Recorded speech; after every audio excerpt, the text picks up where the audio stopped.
Hi guys, welcome to another episode of Rock Bottom Airsoft. It's good to see you again. As always, if it's your first time here, it is good to see you, and I hope you're going to stick around. Okay, well, you can see I've got the vinyl gloves on today, so we're doing another tech video. If you follow the channel on Facebook or Instagram, you will have seen or heard that this Frankenstein build, as I call it, I've stripped the piston, so I'm going to need to do some work to this in order to replace the piston, clean out any plastic that's flying around in there, and check if there's any other damage. Now, a couple of people on there did send me messages saying that they would be interested in me doing a version 2 breakdown. So that's what we're going to do today, is take this version 2 gearbox apart, show you how to do it. We'll also show you how to get the version 2 out of the lower receiver of this AR based replica. Now, I'll not go through the details of removing the upper receiver. I did do a video previously on how to clean barrels, and I showed you how to take the upper receiver off. I'll link that in the description if you haven't seen it already. But it's basically very simple. You've got one pin at the front here. You knock that pin out, might have an Allen key on the head, like a screw. You knock that pin out, and then the whole upper receiver will slide off and leave you with what we have here, which is the remainder: the lower receiver, buffer tube, stock, pistol grip, all the rest of that good stuff. So what we'll do today is we'll take this apart and find out what's wrong with it. So let's get straight to it on how you take one of these down.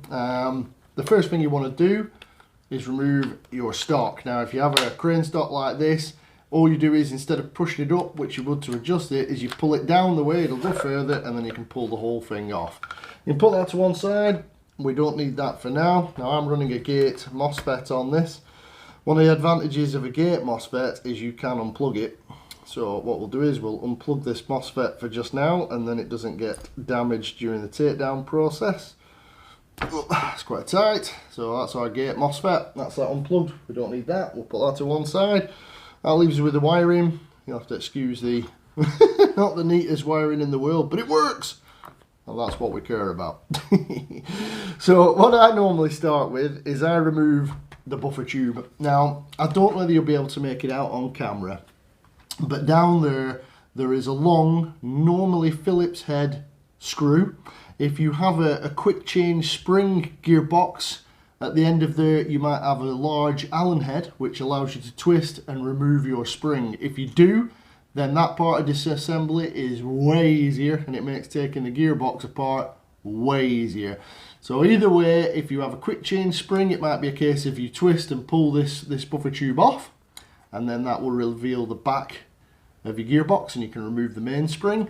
If you leave the buffer tube in place on some quick change springs, you just put a tool down there and then pull the spring all the way out. But in the vast majority of cases, even with some of the quick change spring systems, at the end of this buffer tube, you'll have a large Phillips head screw which is screwed into your spring guide. So what we're going to do for just now is we're going to remove that. Well worth getting yourself a long Phillips head screwdriver, and then you can get down these buffer tubes with no issues. So let me do that, and then I shall come back to you.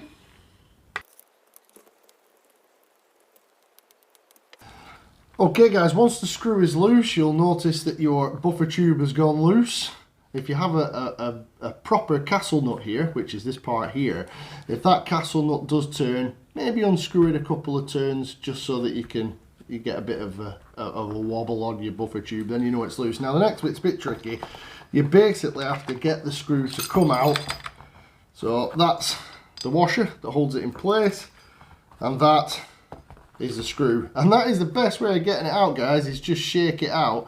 Now you will need that later on, so keep that together. But as you can see, all that basically does is tighten into the bottom of your spring guide, pulls this forward, and that tightens onto the inside of your buffer tube. So do keep that handy. You don't want to lose that, because you're going to want to put it back together at some point, so keep hold of that. Then once you've done that, being very careful of your wiring.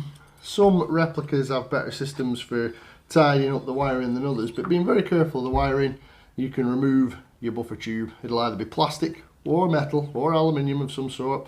But yeah, take that off, you don't need that anymore. You can put that to one side. Next up, some replicas will have it, some won't, but you'll have a sling point. Once the buffer tube's off, you can remove that. You don't need that anymore. And then that leaves us with the bottom of our replica, the base of our replica, as it were. Now, you'd think we were getting close now, but unfortunately we are not. We've still got some ways to go before this replica is dismantled. So what would we do next? Well, normally, to save on problems, I would normally remove the motor at this point. Now, in order to remove the motor, you'll notice that you have 2 screws either side of the plate. Some replicas won't have those screws. Some replicas will have a quick change motor point, so you'll just have a catch and you can flip it open and get to your motor. Whatever you have, that's what you need to do to get to your motor. Do not adjust the center screw. If you have a screw on the center here, like this one has a little Allen head bolt, but if you have a screw in the center, don't remove that one, because that's what adjusts your motor height. So if you start playing around with that, you're going to have to set your motor height again. Now obviously, if you're going to be shimming or making upgrades in the gearbox or doing anything that changes the geometry of it in there as such, then you're going to have to adjust your motor height anyway. But still, you don't need to touch it, so just do the 2 outer screws. So I will do that just now. As I always mention, guys, as well, make sure you get a good fitting screw head. You don't want to be playing around with stripped screws, so make sure that your Phillips driver that you use is a good tight fit. You see how that's got a little bit of slop in it, so you don't want that. You don't want any slop when you're trying to use your screwdriver, otherwise you are going to start stripping screw heads, which obviously we do not want. So choose a screw driver that has good positive fit like that. Okay, when you're removing the motor plate, there might be a little bit of spring tension on it because the motor is on a spring, which allows you to adjust your motor height. So do keep hold of the base plate. You can see how I've got my fingers there holding it in position. Do that. That way you aren't going to lose screws, which you do not want to do. And you also do not want it to come flying off on you. So keep hold of it as you unscrew.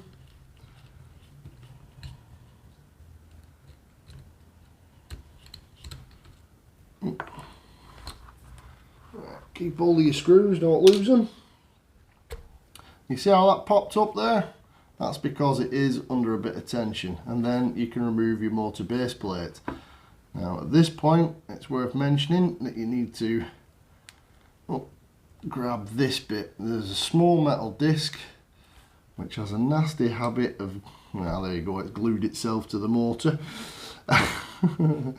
Let me get that out when we get the motor out. So at this point you can remove your motor connections. They just pull off. Be careful that you don't break them as you pull them off. So once they're off, you can remove your motor. That's my rocket high torque motor. The bit that I was referring to is this little metal disc here. It will always tend to try and slide down the side of your motor, obviously with your motor being magnetic. Obviously you want to keep hold of your motor, don't lose that.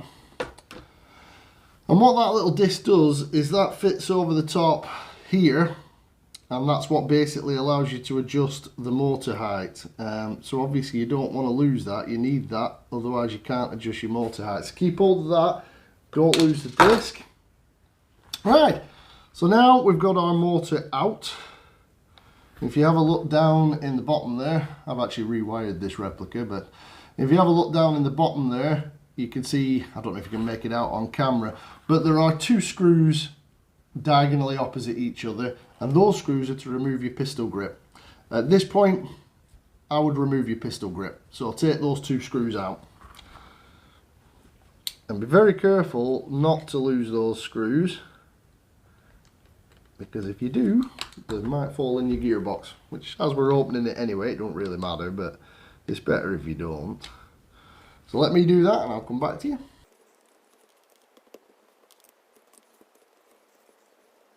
Right guys, once those screws are loose, you should find that you can remove your pistol grip like so. You just pull upwards and away. Now the next bit that gets quite fiddly is getting these motor connections through without damaging them. Be very careful when you pull them through the holes that you don't damage them. And there you go, that's them out. The screws, thankfully, have remained in the pistol grip. They don't need to, but just you can see them at the bottom there. It does make it easier if they do. So put that to one side. You don't need that pistol grip now. Right, so now we're getting somewhere. Next thing that I would probably remove is this little mag catch here. Now on the top of the mag catch you might have a star key, or you will have a very small posi drive screw head. This one has a posi drive screw head on it, so we take our screwdriver. It won't be under a lot of tension. Now remember, there is a spring under here, so when you take this screw out, keep hold of the top of the mag release switch. You can see the spring appearing now, and then once it's fully out, that should pop off. Don't lose the screw, don't lose the switch, and then if you lift up, you'll see that the mag catch has come out and then the spring has come out. What I like to do is I'll put the spring back on the mag catch, and then I'll put my mag release button back on top of the mag catch and just do a couple of turns on the screw, and then it's all one unit and I can put it back and I won't lose it. I'll put that in my little tray so it doesn't go missing. Okay, so that's that out. So we've not much left now before we can start thinking about removing it. Now the next thing to remove, which has actually fallen out on me anyway, is you can remove this pin here. This pin is for your trigger. Now if you need to knock it out, you can use a punch or an Allen key. Sometimes they can be very tight. On this one, once we're at this point of disassembly, it just falls out. It is very loose. It needs a new pin, to be honest. But again, we don't want to lose that. So that's that pin out. So far what we've removed to get to the box, we've removed the magazine release, we've removed the motor, we've removed the pistol grip, we've removed this trigger pin here, because you do need to take that out. So the next thing we need to remove is this, which is the rear takedown pin, which normally we would not touch, as many of you all know, because you don't need that to get the upper receiver off. What you might find is that it can spin on the rear, so just put a bit of pressure on it on the rear so you can get the screw to undo. On some ARs that pin will be captive, on this one it isn't. Put the screw to one side. You may need to knock the pin through now, but on this one it is quite loose, so if you grip it from the other side you can pull it through. Again, what I like to do is put the screw back in the pin so it's together and I don't lose it, and put that to one side. Now at this point your gearbox is free to be removed from the lower receiver. What sometimes helps is if you move the selector switch between safe and semi, it can sometimes make it a bit easier to get out without any problems, and it should just pull out like that. Then pull your wiring through the back of the buffer tube mounting.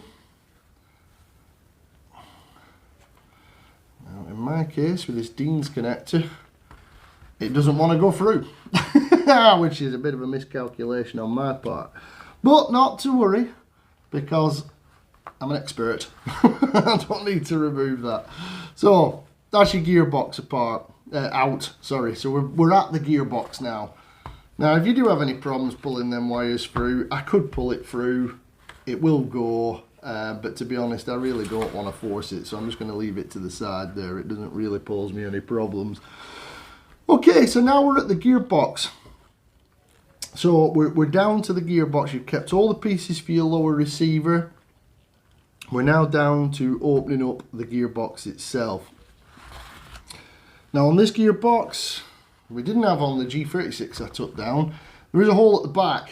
That hole comes in very handy for sticking something in to hold your guide in place while you open the box. Now if you have a quick release gearbox at this point, I'd remove your mainspring. That releases a lot of the pressure and tension on the gearbox. So go ahead and do that. And then you've got your mainspring out. Once the mainspring's out, then you've got a lot easier job of taking this apart, which anything that makes it easier is always a bonus. Right, so what we're going to do now. Okay, well, first of all, get a decent screwdriver bit that has a good tight lock into these screws. Now, the screws that we're going to be removing, we're going to remove all these screws here. There's 4 along the top. We're going to remove this screw here, this screw here, this screw here, this screw here, and this screw here. Now on this particular gearbox, they're all Phillips head or posi drive screws. On some gearboxes that won't be the case, so check what you need before you start. Might be Allen heads or hex keys, might be star keys, but usually, and the vast majority I've come across, is they are Phillips head screws, and they are very easy to strip, and you don't want to strip out any screws, end up having to buy replacements. So with that in mind, I'm going to undo these screws just now, and then we'll go from there.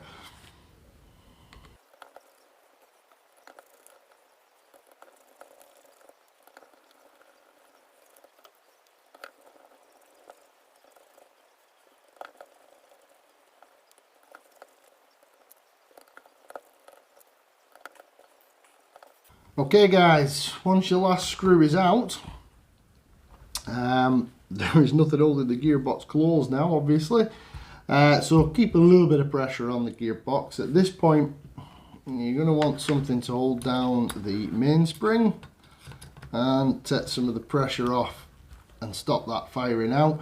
What you can do is either get something to pry it, or just start working from the back and open up the box as best you can. It should open quite easily. There goes something. Now this is at the point where you want to keep some tension on it. Okay, so I've got it with my pry tool, and then I can ease the guide out, and that's the tension off. Another thing worth noting at this point is that you can have shims that are going to go flying. You'll notice that there are shims on top of these bushings here. You don't want to lose those shims unless you want to start going on a re-shimming mission, which I imagine you don't. And you'll also probably have shims on your actual gears. Now, as you can see from this gearbox, it does appear that we've had one heck of a piston problem, because everything is literally covered in bits of plastic where the piston's been chewed up. So that's not good. So we're going to have to fix that. But obviously that's your gearbox apart. Just remember to keep tension on this as you open the box up. You don't want that to go flying out. Other things might spring about under the pressure from the anti-reversal latch. But just have a look at a couple of items in here.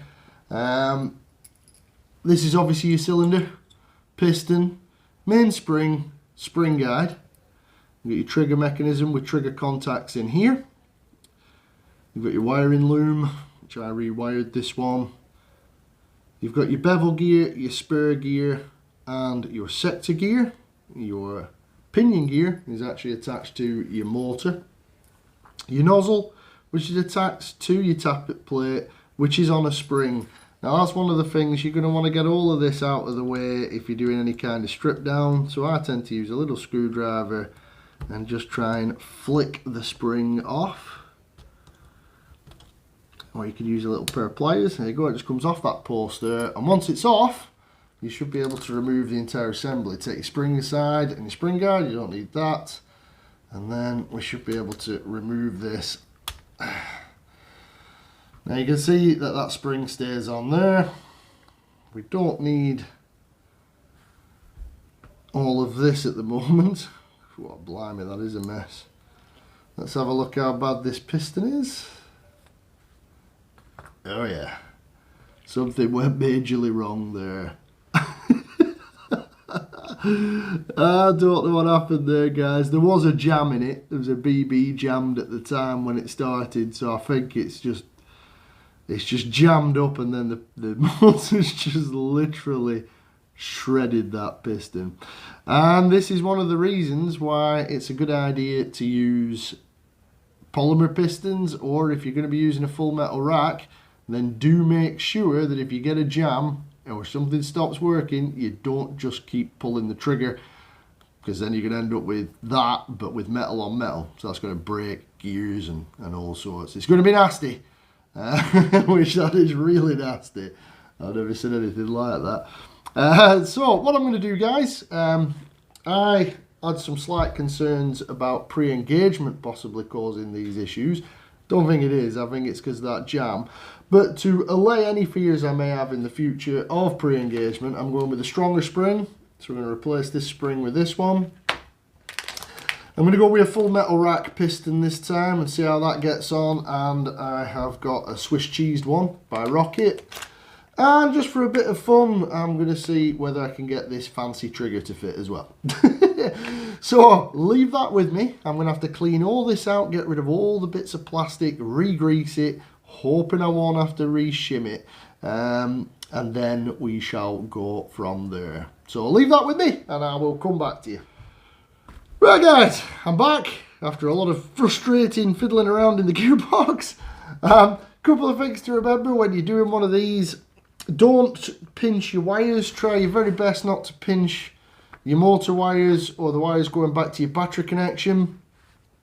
These 4 screws here are all the same size, and these 5 screws here are also all the same size. What I try and do to limit on cross threading and the like is I will put the screws in a rough order of where they came out so they go back where they came from. This gearbox is all cleaned out now, got rid of all the bits of plastic, put a new piston in it. The trigger that I was going to try didn't work, unfortunately. It's not fitting. I'd have to remount these holes here to make it fit, which, to be honest, I really don't fancy doing. So so we didn't bother with that and we left the original trigger in, but the spring's in. The original springs had a clean up, so I can use that for something else, and the new piston is in, so that's great.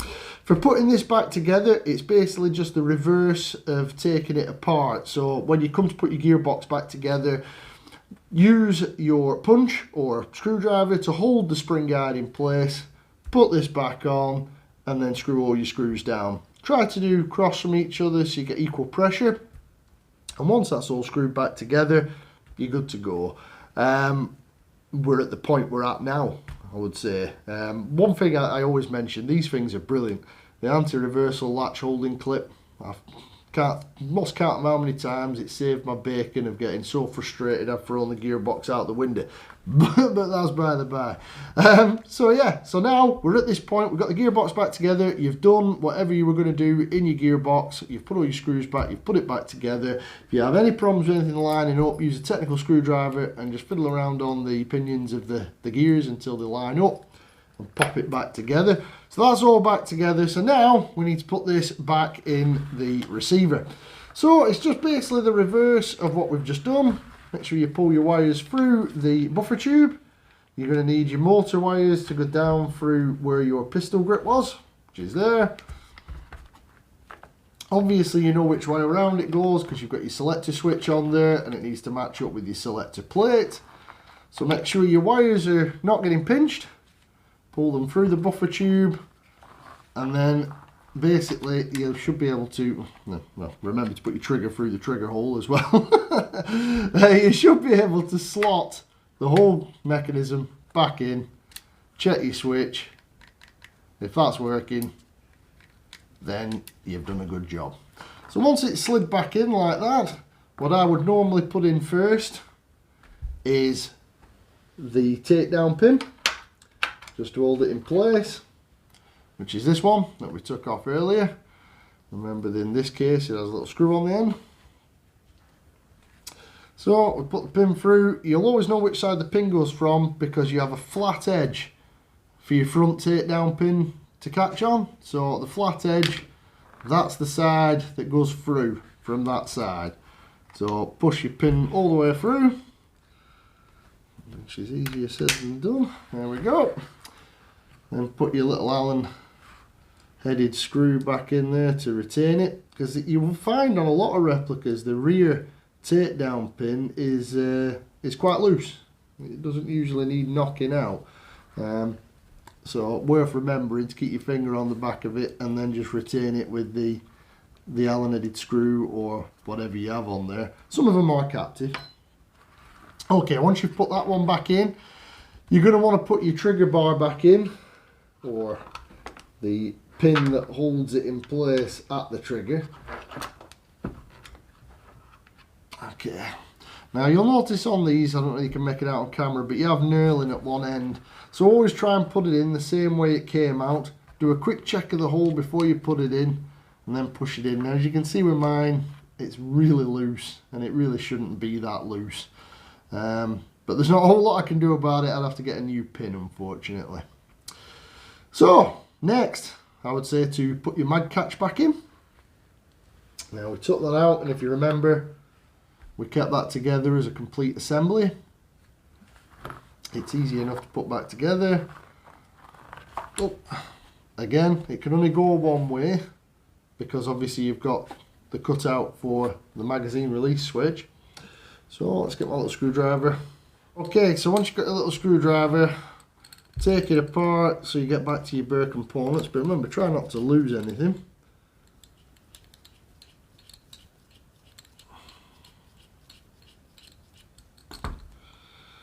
So I'll take your magazine switch, take the spring off, and then what I like to do is feed it in from the back edge here, because we're only going to be working at the front. So you've got a slot there, there's a slot in your gearbox housing that it goes through, pop it through like that, then take the spring, put that on the top, remembering to keep hold of this on the back because it will just fall out basically.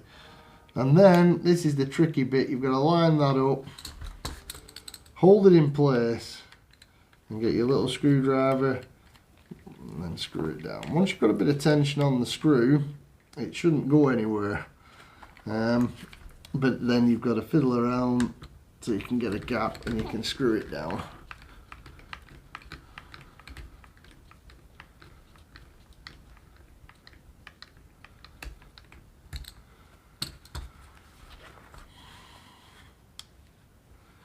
Keep checking it by holding it at the back and pushing it down, and you'll see how much slack you've got to go up before it tightens up. You don't again want to cross thread these screws. Right, that's her tight. And then just double check it. And that's your magazine catch back in. Next up, I would look to put the pistol grip back on. Now with pistol grip, the only tricky thing you've got is remembering which wire goes where. Now, easiest thing to do if you don't know on your particular replica is take a photo of it before you dismantle it, and then keep that to one side on your phone or something, or make a note. But all you do with these is feed them through the two outer holes, like so. Do the same with the negative motor connection, through the outer holes. And then you're going to feed your wires in, being careful not to pinch them as you put it back on. It'll only go on one way, and then once it's on, do up the screws. Remember, there's the two screws in the bottom that are diagonally opposite. If your screws have fallen out, just make sure you put them back in the same holes. There's 4 holes in the bottom of a V2 box anyway, so if you got it in the wrong ones, it wouldn't matter too much. Just remember to make sure they're diagonally opposite, so it applies equal pressure to the pistol grip, okay? Okay, so that's your pistol grip back on. Your back pin through, your trigger guard pin through, and your mag catch back on. Now all you need to do is put your motor back in, put the motor plate back on the top, put your buffer tube back on, and that is you back together. And that is it. That's all there is to it. Not a hugely difficult job to get the gearbox back in. Just remember to have your tools to hand. If you're anything like me, it can get very frustrating. If you start getting frustrated because you've got all these little fiddly bits that are doing your nut, then take a break and come back to it. But apart from that, I hope it goes well for you. And I'll go away now and finish putting this back together and do some testing. So I hope this video has been useful for you, and I hope you've enjoyed it. If you have liked it, then please do drop a like on it. And if you want to follow the channel, then don't forget to subscribe. That way you won't miss any of my uploads. And if you want more content from me, you can find Rock Bottom Airsoft on Facebook and Instagram as Rock Bottom Airsoft. And apart from that, if you have any questions about version 2 gearboxes or about anything we've done today or Airsoft in general, then do just drop me a comment below. I'll always respond to a comment. Might not get back to you straight away, but I will always get back to you. And I shall look forward to seeing you in the next one. Thanks very much.